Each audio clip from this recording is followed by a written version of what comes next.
Bonjour Gaëtan Calviac.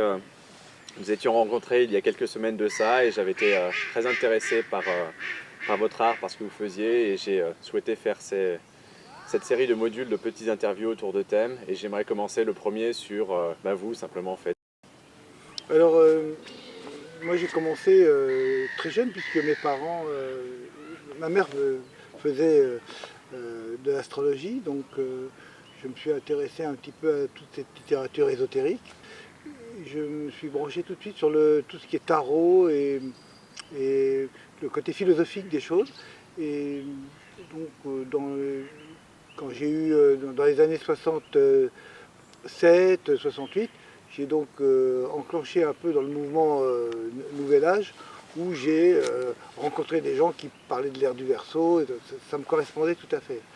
Et donc j'ai continué à me perfectionner dans, dans l'étude du tarot de Marseille et la pratique de, de la voyance comme je l'entendais par rapport aux textes sacrés tels que les grands initiés, Papus, enfin, tous les classiques, Étéa Lévy, etc. Tous les classiques, tous les ésotéristes français qui ont écrit sur le tarot. Mais à cette époque-là, je le vivais vraiment. C'est-à-dire, je passais, je pratiquais le tarot en voyage avec des tas de gens. Donc c'était un tarot vivant de voyage. Qu'est-ce que vous a apporté justement le voyage, le fait d'aller à la rencontre d'autres cultures Bah, d'abord, ce qui m'a apporté, c'est surtout la rencontre d'autres gens qui pratiquaient le tarot et qui étaient là-dedans. Au début, d'autres pratiques, après, le chamanisme, euh, en Inde, les maîtres yogis, tout ce qui était spirituel ou paraspirituel m'intéressait. Et donc je réintégrais ça dans ma façon de tirer le tarot. Je l'enrichissais. Je découvrais de plus en plus la puissance symbolique du tarot à travers mes rencontres et l'étude des textes sacrés. J'ai fait une sorte de... C'est comme une boule de neige. En fait, le tarot, c'est une petite pierre qui a roulé et qui a amassé. Ça a fait une boule de neige jusqu'à créer une avalanche divine. Et là, l'avalanche, ça a été les années 80 où j'ai participé à une expérience de voyance par téléphone en groupe et après j'ai monté ma propre structure et j'ai décidé de m'installer comme voyant. J'ai arrêté de voyager et je suis passé à l'autre stade où je me suis marié, j'ai fait des enfants et en même temps j'exerçais de chez moi par téléphone. Le problème dans la voyance, c'est qu'il y a plusieurs sortes de gens. Il y a ce qu'on appelle les médiums. Il y a les médiums qui se disent purs, qui n'utilisent aucun support.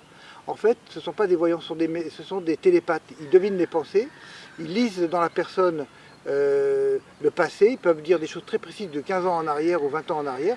Et en fait, ça impressionne la personne qui pense que s'il voit le passé, il voit le futur. Moi j'ai un don de naissance, mais je ne l'ai jamais dit. J'ai jamais joué là-dessus. Je pense qu'un don de naissance, d'abord il faut le travailler. S'il n'y a pas les textes, ben, on est un simple médium, on devient une vedette de la cartomancie et on peut être un charlatan très connu. Il y a des charlatans de vedettes, des stars que les gens adorent. Qu'est-ce que vous pouvez nous dire sur votre vision du tarot, la façon dont vous la pratiquez, vous Pour moi, le tarot, bon, d'abord c'est un livre, avant tout c'est un livre, et qui dispose de plusieurs clés. Ces clés, il faut un certain temps pour méditer dessus, qui elles permettent, c'est un peu comme une boîte de vitesse, elles permettent un certain niveau de méditation qui fait que quand le consultant, quand la personne pose une question, le tarot déclenche une intuition. Avec la question, il faut que la personne pose une question on tire les tarots et le mélange des deux, de la question posée et des cartes, fait que il y a une réponse qui se fait, intuitive, et là il faut la moduler. Est-ce que vous avez un exemple à nous donner de quelqu'un qui est venu vous consulter? J'ai des milliers de gens qui m'ont consulté, puisque pendant une trentaine d'années, je faisais 10 à 12 consultations par jour. Je me souviens d'une femme qui m'a consulté, qui m'a demandé est-ce que je voyais quelque chose de grave chez elle. Donc je tire le tarot, bon, je vois que il y a une histoire de mort, etc. Mais je ne voyais pas une personne forcément. Et je lui dis, il s'agit peut-être de la mort de quelqu'un. Elle me dit, bravo, bravo, vous êtes vraiment très fort. Vous avez vu que vous sentez la mort, hein. Oui, oui. Donc, je vais vous dire ce que c'est. C'est mon mari qui est malade et il va mourir. Je dis, ah non, mais j'ai pas dit ça. Donc je réponds à la personne, non, non, je ne vois pas la mort de votre mari. Je vois un problème avec la mort. Vous avez un problème avec la mort. Et vous avez consulté d'autres voyants Oui, oui, oui, elle me répond. Oui, les trois quarts des voyants que j'ai vus m'ont tous dit la même chose, que mon mari allait mourir. Et donc, je venais vous voir pour confirmer. Et donc là, je lui réponds. Non, moi je ne confirme pas parce que je ne vois pas la mort de votre mari. Par contre, je vois que vous allez avoir une cassure, une sorte de cassure, une sorte de dépression, la mort de l'esprit, presque, de votre esprit, si vous ne divorcez pas, si vous ne vous séparez pas de cette personne qui vous opprime. Il ne mourra pas. Par contre, si vous ne faites pas le nécessaire pour prendre de la distance, pour prendre une distance géographique de lui, ou prenez les mesures qu'il faut, et vous prenez votre vie en main, vous allez vers une catastrophe, vers un effondrement psychique. Et c'est ça la mort en fait. C'est ça la mort qui a inscrit en vous et qu'il faut éviter. Là, elle me répond, monsieur, vous êtes un charlatan, vous n'avez rien vu. Tous les autres, ils ont vu que mon mari allait mourir. Et ils ne se connaissent pas, ils disent tous la même chose. Je suis désolé, vous n'êtes pas un vrai voyant. Donc cette personne m'a quitté. Bon.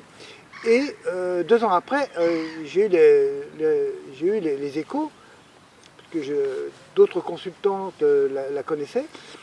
En fait, elle a fait la dépression, elle s'est écroulée, elle tombait en dépression, elle était sous médicaments et tout. Alors voilà un exemple où moi je pense que les charlatans qu'elle a consultés l'ont amené droit au mur. Ce sont des décorateurs de prison. En fait, ils ont pris l'argent, ils lui ont dit ce qu'elle souhaitait en l'impressionnant, en devinant, en lisant dans ses pensées et en devinant son problème, et ils lui ont donné une solution. Ils lui disaient, oui, effectivement, votre mari va mourir. Avec le tarot, on examine les différentes voies, parce qu'il y a plusieurs voies. Il n'y a pas qu'un futur établi. Il n'y a aucune situation qui nous coince, en fait. Il y a toujours des portes de sortie sur les côtés, et le tarot permet de voir ça sans faire de la psychiatrie ou de la psychologie.